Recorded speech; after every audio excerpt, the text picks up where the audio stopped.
Bom dia, meninos, tudo bem? Então, eu, professora Edivane, vou continuar aí nossos estudos dentro da área de biologia e hoje é a nossa aula 3 já sobre células. Então, a área da biologia que estuda as células é chamada citologia. Então, lembra quando eu trabalhei com vocês? Toda palavrinha terminada em logia, então esse sufixo representa estudo e cito células.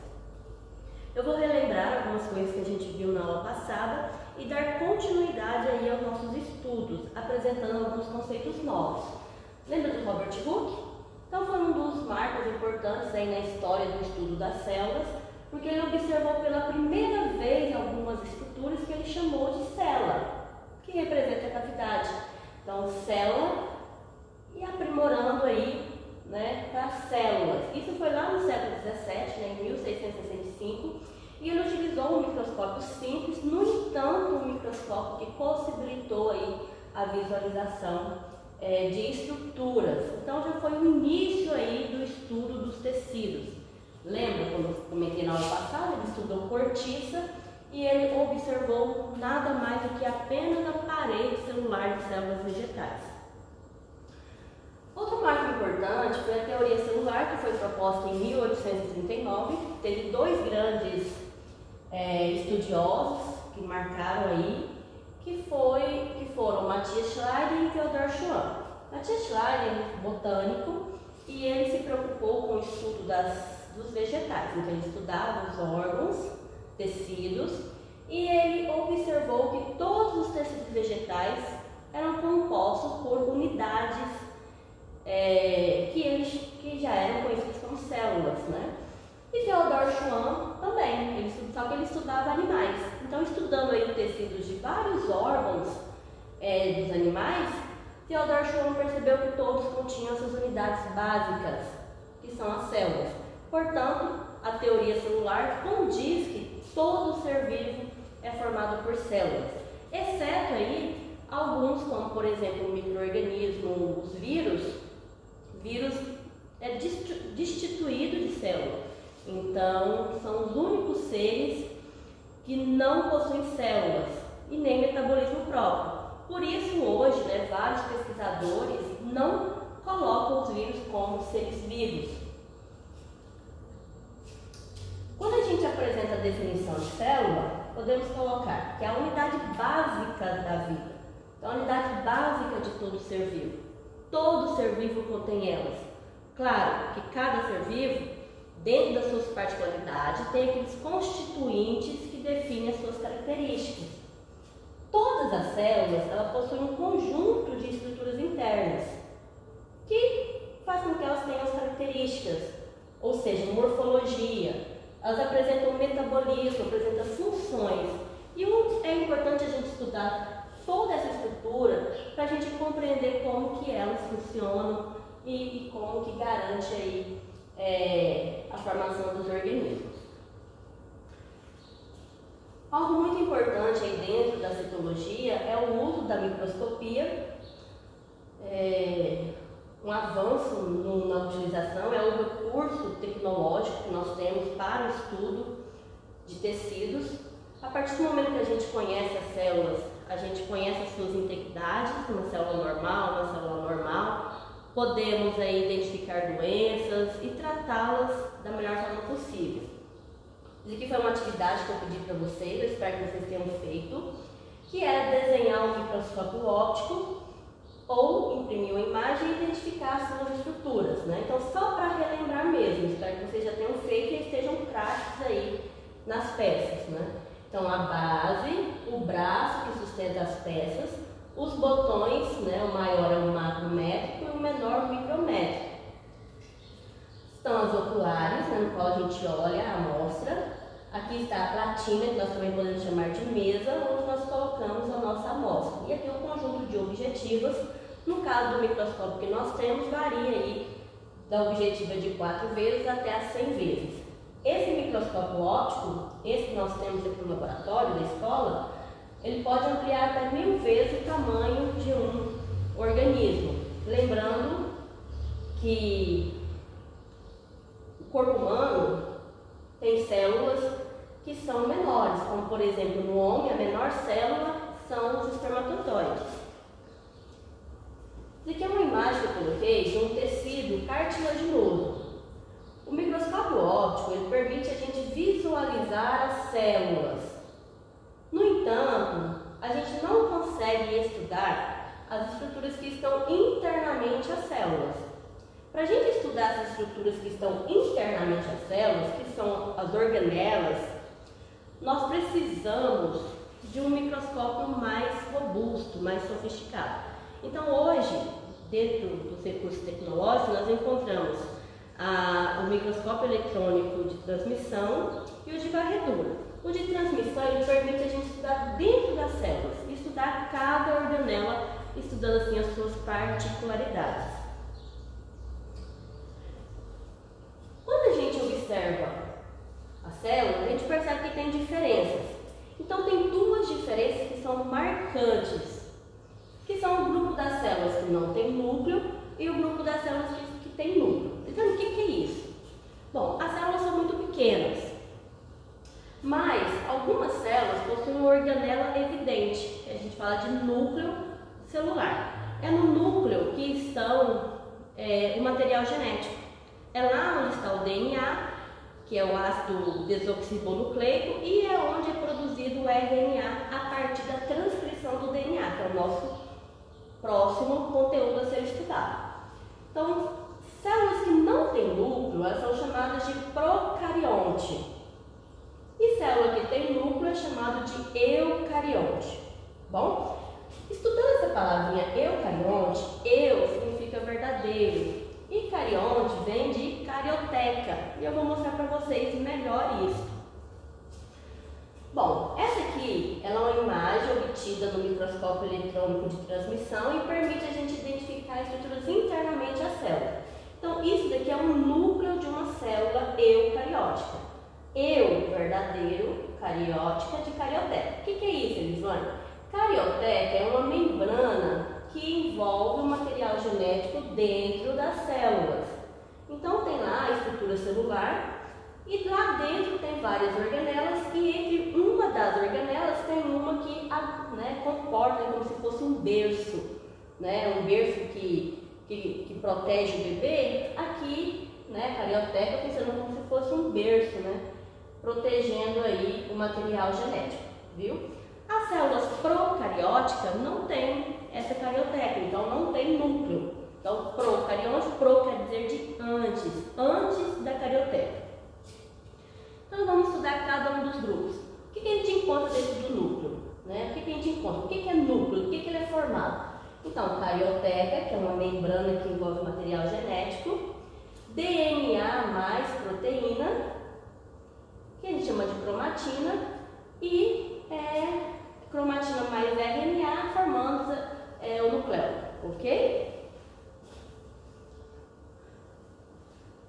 Estudando aí os seres procariontes, que são os seres destituídos de células, nós vamos identificar aí um dos exemplos das bactérias. Eu coloquei aqui uma célula bacteriana que é procariótica, ou seja, desprovida de núcleo.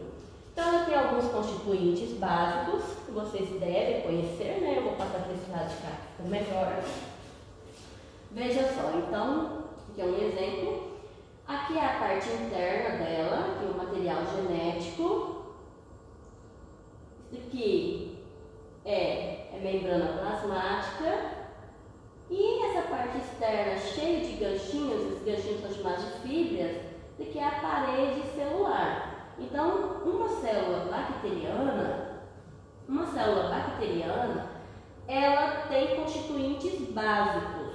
Membrana plasmática, essa região que é o citoplasma, e o material genético fica livre no citoplasma. E é uma célula completa. É claro que isso aqui é um esquema representando aí as bactérias, que são células procariontes. Todas as bactérias são unicelulares, tá bom? Todas são unicelulares. Algumas podem formar colônias para facilitar a sua sobrevivência. Então, exemplificando novamente aqui, a célula procarionte eucariótica, então, ou seja, célula desprovida de núcleo, ela não tem aquela carioteca. Então, aqui está o citoplasma e o material genético está livre aqui no citoplasma, tá bom? Então, o que uma célula bacteriana tem? Parede celular, membrana plasmática, citoplasma, material genético e essas organelas aqui são os ribossomos. O que são ribossomos? São organelas que são fundamentais no metabolismo dessas células. Elas são representadas para a produção de proteínas. Então, ribossomos são importantes no metabolismo proteico, ou seja, produção de proteínas. Então, só para relembrar, procarióticas são células desprovidas de núcleo celular.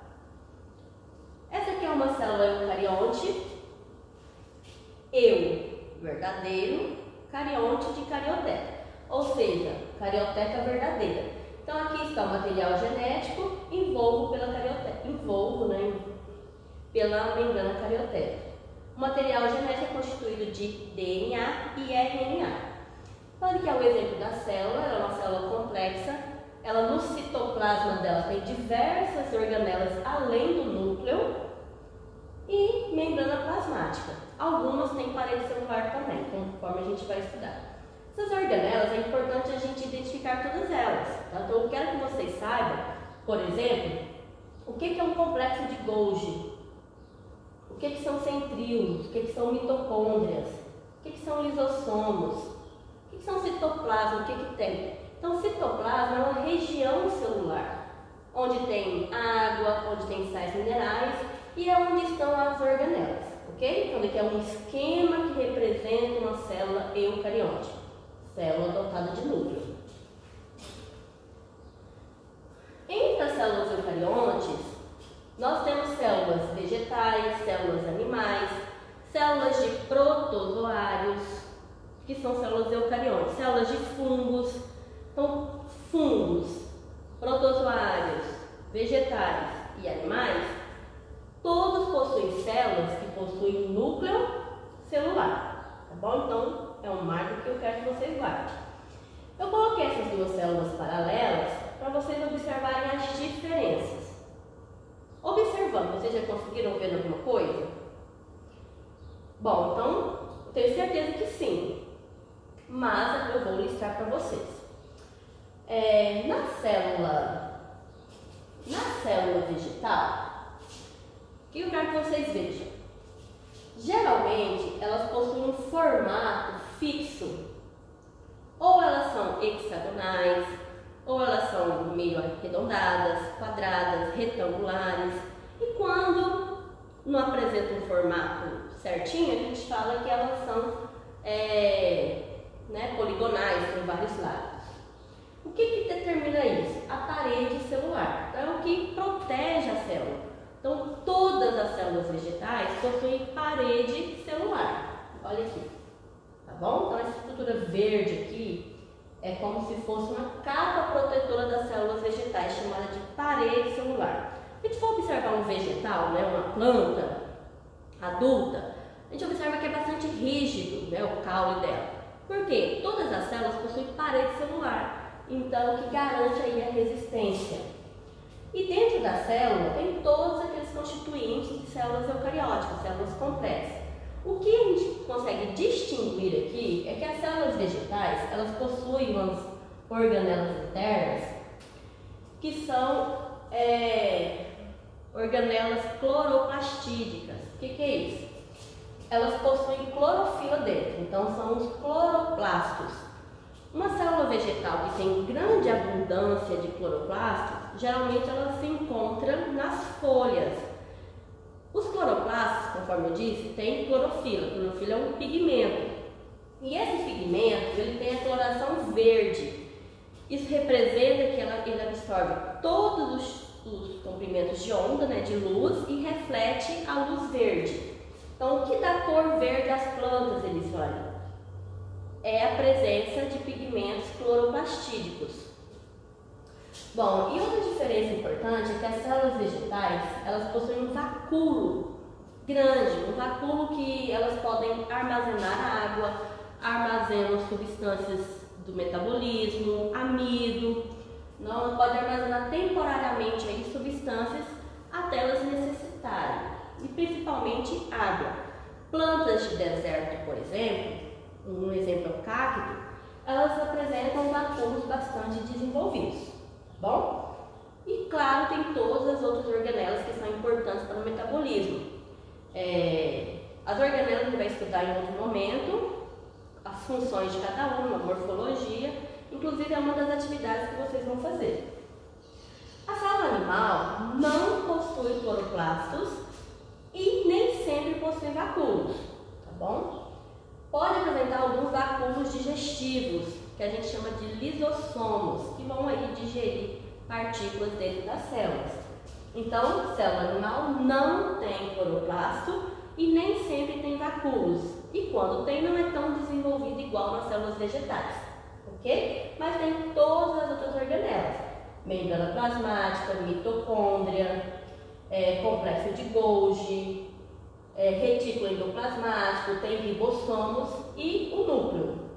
Detalhe: então, célula animal não tem cloroplasto, não tem vacúolo bem desenvolvido e também não possui parede celular, tá bom? São diferenças básicas aí entre células animais e células vegetais. Isso aqui é uma figura que eu estou demonstrando especializações de célula. Então, veja só, folha, então realizou-se um corte bem fininho e observou as estruturas no microscópio. Então, aqui nós temos tecidos. O primeiro tecido é epiderme, essa região que a gente chama de parênquima clorofiliano, porque possui diversos cloroplastos dentro das células, que tem clorofila, portanto, são regiões do órgão que realizam fotossíntese, ou seja, a produção de substâncias aí que são essenciais para a sobrevivência de um vegetal. E dentro tem os feixes vasculares, que são dois tipos de feixes vasculares: xilema e floema. Os xilema, as células são maiores, e os floema, as células são menores. Qual que é a diferença entre eles? É o fluxo de substância que ocorre entre eles. No vaso xilema, o transporte que ocorre é principalmente de água e sais minerais. Então, uma planta absorve pelas raízes a água vai percorrer pelo seu organismo, né, caule e folhas, por meio do xilema. Tá bom? Então, o transporte ocorre das raízes até as folhas. Ocorre o inverso também? Sim, também. Ok? E no floema, o transporte ele é geralmente de nutrientes, que são metabolizados pelas folhas. Por exemplo, carboidratos. No caso das plantas, produzem glicose, depois sacarose. Sacarose ela é diluída em água e pode ser transportada pela planta. Então, qual o nome dessas duas células especializadas? Xilema e floema. São tecidos condutores de substâncias. Xilema transporta água e sais minerais e floema a seiva elaborada, que são os carboidratos. Certinho até aqui? Tá ok? Estão entendendo? Coloquei aqui essa imagem representando aqui o organismo humano com diversos órgãos, e cada órgão tem as células com suas características e funções. Células musculares do músculo cardíaco são todas células que possuem núcleo, tá vendo? E são estriadas. Músculo esquelético são células, por exemplo, os bíceps, que possuem aqui células bastante longas, né? São fibras musculares bastante longas, com vários núcleos, e também são estriadas. E do músculo liso, são células presentes em órgãos, são células viscerais, elas possuem um único núcleo e as células são alongadas com extremidades afuniladas. Coloquei aqui também exemplo de células de neurônio, formando aí o encéfalo humano. Nós vamos ter aula específica para o estudo de tecidos, que é a histologia. Bom, então nós podemos classificar os seres como procarionte e eucarionte e podemos classificar eles como pluricelulares ou unicelulares. Quando fala unicelular, são todos os organismos que ele é dotado de uma única célula. A própria célula forma o seu corpo, o seu organismo. Então a célula é responsável por todas as funções, todo o metabolismo. Já os pluricelulares são todos os seres que possuem milhares de células, muitas células. Aqui eu coloquei que são pluricelulares, os animais, os vegetais e os fungos. Lá no segundo ano vocês vão estudar os reinos. Então, metazoa, animais, metafita, vegetais e fungos. Os unicelulares, nós podemos colocar aqui os protistas, que são os protozoários, e o reino monera, que são as bactérias, as cianobactérias e também os protozoários. Fungos, de novo, pois então, alguns fungos são unicelulares, que é o caso das leveduras. Eu coloquei aqui só para nível de curiosidade mesmo, algumas imagens aí, todos os animais são pluricelulares, isso é a biodiversidade que nós temos, né? Os vegetais são pluricelulares, eu coloquei alguns ecossistemas, frutíferos do cerrado, pluricelulares, e eu coloquei aqui dentro das diversidades de unicelulares, tem um exemplo aqui de bactérias, tem uma diversidade muito grande de espécies bacterianas, por exemplo, arredondadas são os cocos, quando apresenta, elas podem apresentar aqui feixes, ocorrer em duas, no caso diplococos, forma de bacilos, tem os vibriões também, quando ocorrem em várias colônias, parecendo um cachinho de uva, são os estafilococos. E nós conhecemos as bactérias porque muitas delas podem causar doenças. Um exemplo de doenças causada por bactéria é a tuberculose. Ainda bem que hoje nós já temos uma vacina que controla a tuberculose na população. E essa vacina ela é aplicada nos primeiros dias de vida de um bebê. Mas nós conhecemos também as bactérias como as bactérias do bem, que são aquelas que nós utilizamos na produção de alimentos. Um exemplo, na produção de coalhada, na produção de iogurte, queijos. Então são bactérias que realizam a fermentação do açúcar no leite e com isso a gente produz aí alguns alimentos. Outros exemplos de protozoários unicelulares